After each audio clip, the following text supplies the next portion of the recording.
Father Mikey is coming home from the convent late one Saturday night. He's been, shall we say, delivering the sacraments to the nuns, if you catch my drift.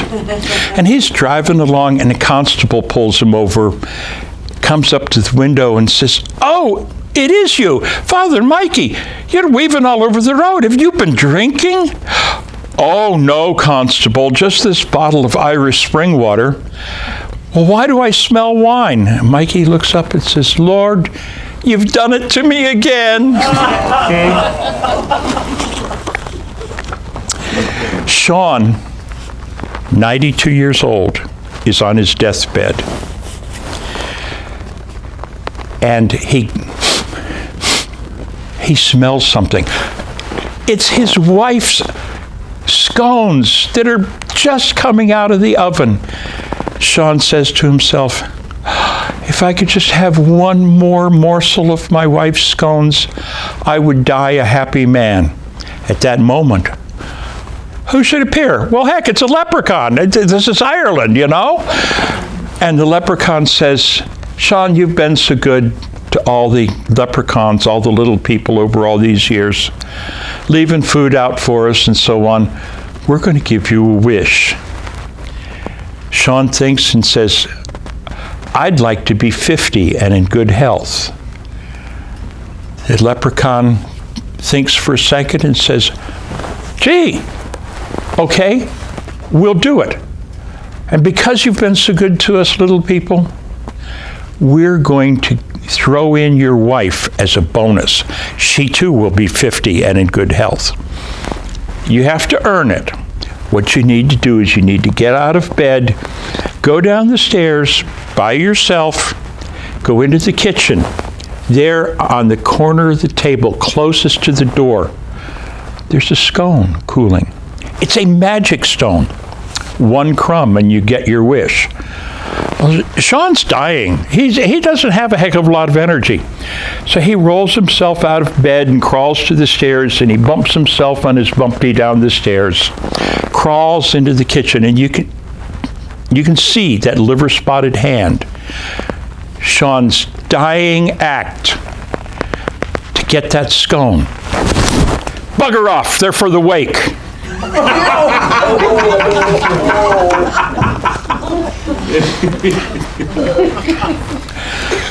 Ireland has a lot of golf courses. I think that golf more likely originated in Ireland than it did in Scotland. I even saw one when I was on a bike trip that all of the fairways were sand. It's big, massive sand traps. I have no idea how they did it. Jack goes every Monday to one of these premier courses. He plays a round of golf by himself, practicing. The same golf course every Monday. Year after year, he's done this.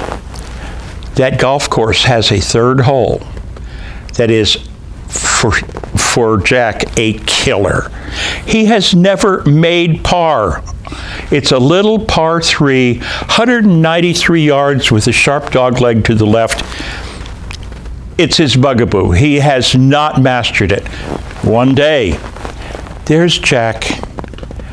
He needs a 55-foot putt to make par. It's across the green. The green slopes like this. The ball has to go across it.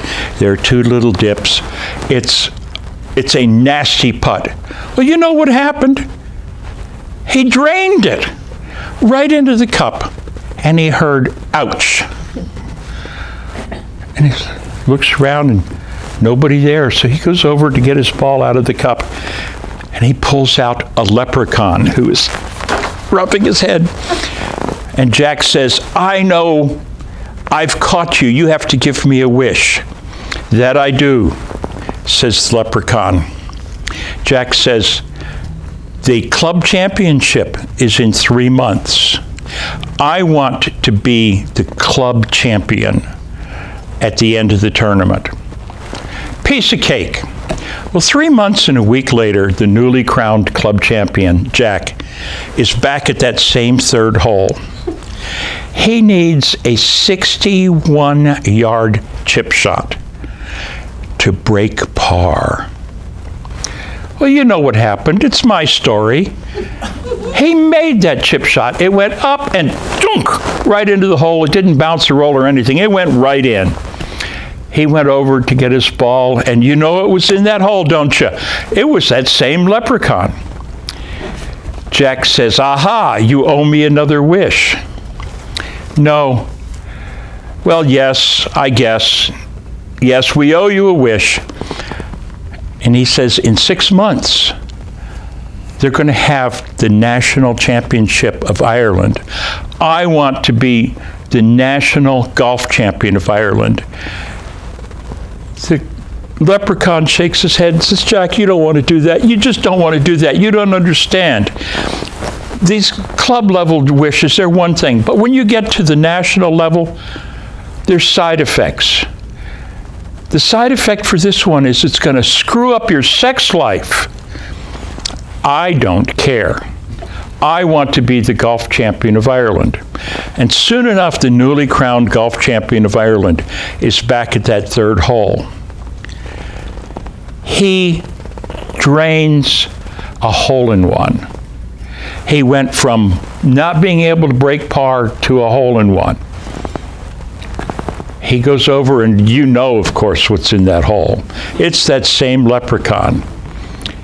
Jack grabs him and says, "I know what the wish is that I want. I want to go on the PGA Tour."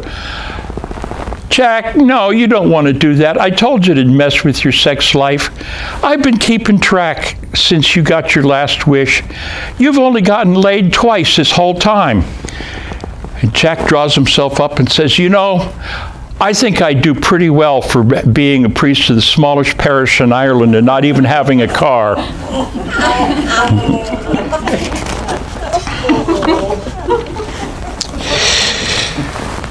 I ran a bar in West Virginia. A little bit of this story is true. I did run a bar in West Virginia, longest year of my life. Into the bar one night came two guys. It was real quiet. They were walking like this. And they pulled up two bar stools real close together and sat down. It was Joe and Jack. They're conjoined twins. They share one leg. They have three legs between them. And I said, "You know, I'm pretty sure you're not from around here." And Joe says, "Yes, you're right. We come into Charlestown every year about this time. We stay overnight and we drive down to Dulles Airport early in the morning and catch a flight to Ireland. And when we get there, we rent a car and we drive all over Ireland for 3 weeks." At that time, I had not been to Ireland.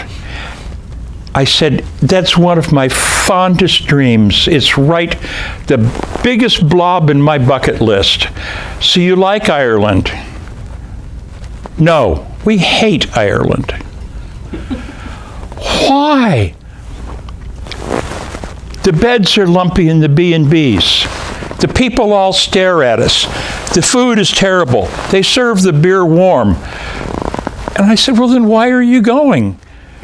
And he says, "It's the only time I ever get to drive."